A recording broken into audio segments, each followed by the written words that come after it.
Hello friends, आप सब कैसे हैं। आज का हमारा क्वेश्चन रहने वाला है right short notes on following, जिसमें हमारा फर्स्ट क्वेश्चन है जेनेटिक काउंसलिंग। ये क्वेश्चन हमने प्रीवियस ईयर में 2018 में पढ़ा हुआ है, तो मैं आपको इसके लिंक डिस्क्रिप्शन बॉक्स में दे दूंगी। आप वहां से लिंक से आप पढ़ सकते हैं इस क्वेश्चन को।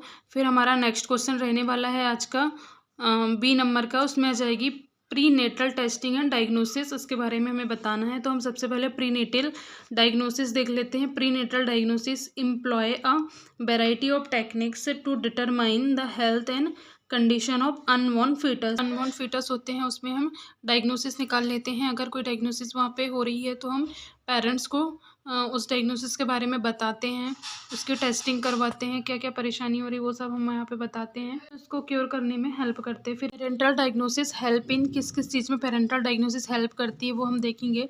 फर्स्ट आ जाएगा managing the remaining week of pregnancy. जो रिमेनिंग वीक्स बचे हैं प्रेगनेंसी को, उसको मैनेज करने में हेल्प करती है।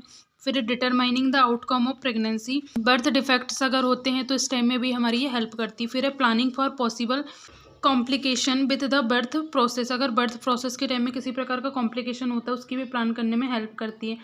फिर है planning for problem that may occurs in the new born infants. फिर आ जाएगी deciding whether the continue pregnancy. फिर जो पेरेंट्स होते हैं उनको इस चीज़ के बारे में समझाते हैं, फिर वो इस प्रेगनेंसी को कंटिन्यू करना चाहते हैं या नहीं करना चाहते, वो उनकी मर्जी होती है। फिर आ जाएगी finding condition that may affect the future pregnancy, और फ्यूचर प्रेगनेंसी में जो कंडीशन अगर अराइज होंगी ऐसी कंडीशन तो उसको भी असेस करने में हेल्प करती है। फिर technique employ for the parental diagnosis, क्या क्या टेक्निक यूज़ करते हैं पेरेंटल डायग्नोसिस को डायग्नोस करने के लिए। फर्स्ट आ जाएगी अल्ट्रासोनोग्राफी, सेकेंड आ जाएगी एमनियोसेंटेसिस, फिर नेक्स्ट आ जाएगी कोरोनिक बिलस सैम्पलिंग, फिर आ जाएगी कॉर्डोसेंटेसिस, फीटल ब्लड सेल इन मैटरनल ब्लड, फिर आ जाएगी ट्रिपल स्क्रैनिंग, फिर सेवन्थ आ जाएगा प्री इम्प्लांटेशन जेनेटिक डायग्नोसिस। फिर हम इसके टाइप्स देख लेते हैं पेरेंटल टेस्टिंग के, जिसमें फर्स्ट आ जाती स्क्रैनिंग टेस्टिंग होती है, फिर फर्स्ट ट्राइमेस्टर स्क्रीनिंग होती है, सेकंड ट्राइमेस्टर स्क्रीनिंग होती है, फिर आ जाएगी सेल फ्री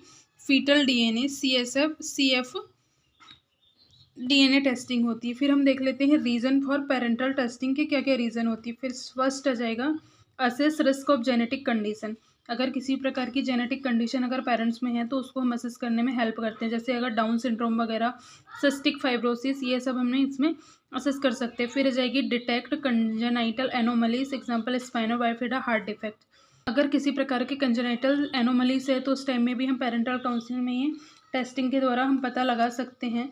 इसमें जो कंजेनाइटल एनोमलीज होती है उसमें स्पाइना बाइफिटा आता है बर्थ डिफेक्ट में, और हार्ट डिफेक्ट आते हैं जैसे ASD BSD atrial septal defect, ventricular septal defect. Third आ जाएगा मॉनिटरिंग फीटल ग्रोथ और वेलबिंग, इसमें हम फीटल की ग्रोथ को और उसकी वेलबिंग को असेस कर सकते हैं। फिर फोर्थ आ जाएगा plan for potential medical intervention before and after birth, अगर बर्थ के पहले और बर्थ के बाद में अगर कोई कॉम्प्लिकेशन वहाँ पे अराइज होता है तो हम उसमें मेडिकल इंटरवेंशन हम प्रोवाइड कर सकते हैं। इसलिए हमारी ये नेटल टेस्टिंग और डायग्नोसिस यहाँ पे इम्पॉर्टेंट होती है। यहाँ पे हमारा ये क्वेश्चन फिनिश होता है। Thank you for watching this video.